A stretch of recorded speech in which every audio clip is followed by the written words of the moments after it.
Good morning, good afternoon, good evening, everybody. Today I'm going to talk about SPE 209136, or linking flowback recovery to completion efficiency in the Niobrara DJ Basin case study.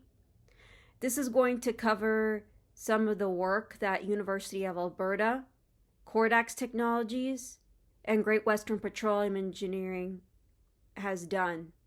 Before we get to the content, please be sure to like this video. Subscribe so you can get more content in oil and gas and professional development topics.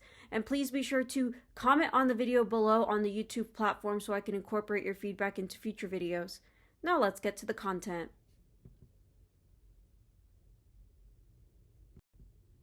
So the objective of this work is to utilize flowback water-oil ratio as a diagnostic tool to provide early time feedback for completion, efficiency, and evaluation.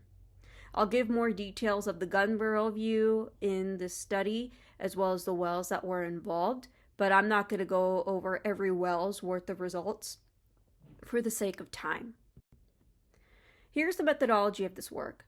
They analyzed flowback, post-flowback, and completion design data of 19 multi-fractured horizontal wells completed in Niobrara and Codell formations that are classified into parent and child groups. Child wells were then subclustered into Zipper 1 and 2 completed with more or less completion strategy, respectively, and then they analyzed flowback rate and pressure profiles of the 19 wells to estimate initial pressure in the stimulated area around wellbore and validated against the outcomes of the diagnostic fracture injection test or DFITs. Second, they apply rate normalized pressure diagnostic analysis to investigate flow regimes during flowback and post-flowback periods and assess the interference between parent and child wells. Then they use the water-oil ratio diagnostic plots to estimate load recovery and calculate initial effective fracture volume as two indicators of completion efficiency. They also cross-check estimated effective fracture volume with microseismic dimensions. Finally, they apply rate decline analysis on oil production data to predict the ultimate oil recovery, assuming critical rate of 1 stock tank oil barrel, and use it as a third performance indicator to evaluate completion design efficiency of each group. Here's the gun barrel view of all the 19 wells that have been completed, and to give you an idea where the Niobrara and the Codell wells are located. So there's the parent wells, and then you have Zipper 1 and Zipper 2 that are located in blue and green.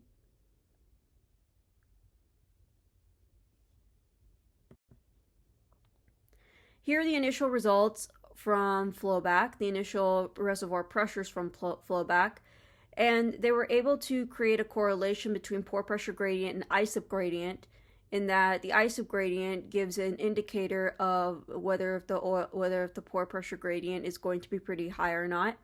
And this is hourly flowback data showing what the pore pressure gradient is. So at first oil, you end up taking your pressure, and that ends up being your pore pressure gradient.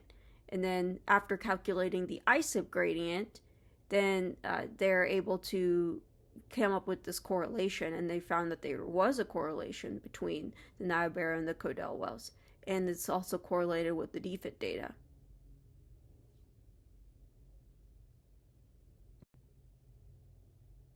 So these are rate normalized plots that show that there was no influx between the matrix and the fractures.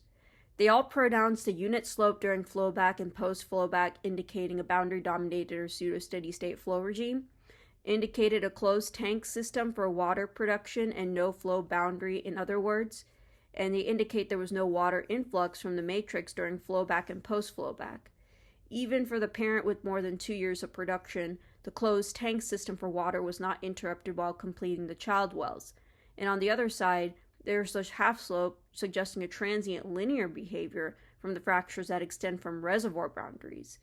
And there's a low permeability zone from the matrix to the effective fractures. But this is showing that there is a closed tank system and there was no water influx between the formation and the effective fractures. That way, whenever you're doing the load recovery analysis that I'll show in the next slide, they're able to figure out that the ultimate load recovery is coming from the formation water. Here are some of the results that come from the ultimate load recovery with a 10% uncertainty whether if the load recovery is going to be pretty low or pretty high, and they were able to estimate an effective fracture volume that came from that load recovery, assuming that the critical load recovery rate was going to be 0.001 stock tank barrel of water per stock tank barrel of oil. With the comparison of the fracture volume to what's been done in the microseismic for one of the zipper pads, they were able to come up with the correlation that there is an effective fracture volume you can get from the load recovery analysis. There's a load recovery fraction for each of the zipper wells after 7 months, 9 months, 3 months, and the ultimate load recovery too. There was also an effective fracture volume, and in comparison, Zipper 1 had a larger fracture volume than Zipper 2, and Zipper 2 had a comparable fracture volume compared to that of the parent.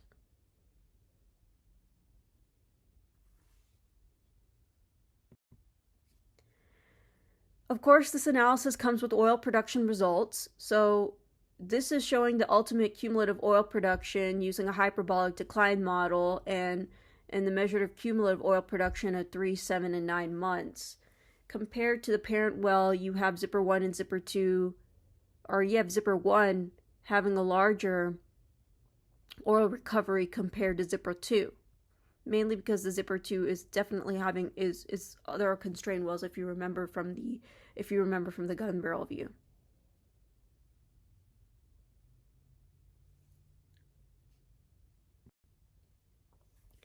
In conclusion, flowback data of the studied wells show an average of a 6-day period of single-phase water production. The period increased by 25% on average for Zipper 1 wells, which are completed in a relatively more intense design strategy. Estimated pore pressure gradient of 0.587 and 0.546 from flowback pressure profiles of Niobrara and Codell wells, respectively, show an acceptable match with DFIT results. Rate normalized pressure diagnostics suggest a negligible water flow between matrix and effective fractures during flowback and post-flowback periods, and effective fracture networks from parent and child wells behaved as closed tanks during flowback and post-flowback periods. Generally, Niobrara wells show less load recovery and effective fracture volume compared to Codell wells in each completion group. Zipper 2 wells show a 35% effective fracture volume and less capability of recovery of fracture water compared to Zipper 1 wells due to altering design strategy. By reducing injected water volume and proppant per feet, cluster density, and total number of perfs, while increasing cluster spacing and a number of clusters per stage. However, both groups showed a similar oil recovery in performance. In other words, although Zipper 1 wells showed a larger effective fracture volume compared to Zipper 2 wells, both groups showed a similar oil recovery performance. This suggests that completion intensity for child wells does not help much to recover more oil. Although the child wells demonstrated a better load recovery performance in terms of measured load recovery and 32% ultimate load recovery, parent wells showed a 38% and 58% more 9-month oil and ultimate oil recovery, respectively, mainly affected by the quality of the formation where each group is completed. For both the parent and the child wells, more than 50% of the ultimate load recovery is produced back within the first 3 months of production. So those are the overall conclusions of the paper, and I didn't go too much into detail of the completion design for different zipper groups, but this gives you a glimpse of what the completion design was, and I was trying to go through the main highlights of the paper and what the main figures of the paper were to show some of the analysis that the paper has shown. As usual, please be sure to like this video, subscribe so you can get more content in oil and gas and professional development topics, and please be sure to comment on the video below so I can incorporate your feedback into future videos. Thanks so much for taking the time to watch this video, and I'll see you in the next one.